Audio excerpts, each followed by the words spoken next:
musidɓe e sehlaɓe yiɗɓe yaadiɓe kala on beltanama no feewi ha joni gonɗen ɗo koye deftere yimɓe taw ko cooji cirki joni kadi ma en garɗo e yimre taw ko yimre jamma noon yimi ɗum ko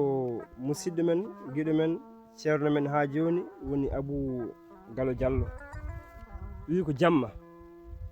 wi ko min jamma komi tagore nde Allah jippini saabi garalam ko ha poftuɗon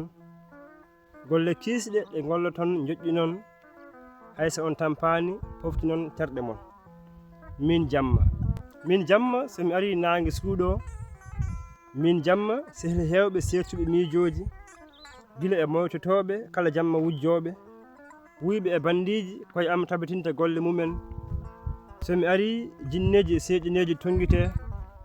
bonɓe e yaroɓe ina jiiloɓe mbowmi min jamma komi sehli sernaɓe e wiloɓe komin wela woppuɓe ɗoylu mumen ne gummi jamma gam rewde joomi am juula birɗe ñagono leñol mum beele jaam e yaajede duumo e aduna mumen saabu ɗaminade moƴƴere e jeyɗo binde min jamma kala e mon joguiɗo haaju tiɗɗo ɗum yo teddin ummade e nder am ɗiɗo ɓal ha e tata ɓalam min jamma yiɗɓe e sehlaɓe kala ɓeɗa jogui yaadiɓe ɗaccuki e junggo ñiiwo ko yaadiɓe am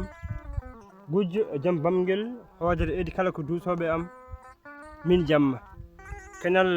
ɓuuɓkal gummi kal to aljanna jaadatmi ko ngal suftinta leɗɗe ɗiftinta jaaberi min jamma so fajiri ari mi wayno tagore Abou Gallo Diallo ko ɗo yimre jamma haaɗi musidɓe am tedduɓe on beltanama tigui wadde yo Allah holli en subaka gam barke Muhammad sallllahu alayhi wa sallam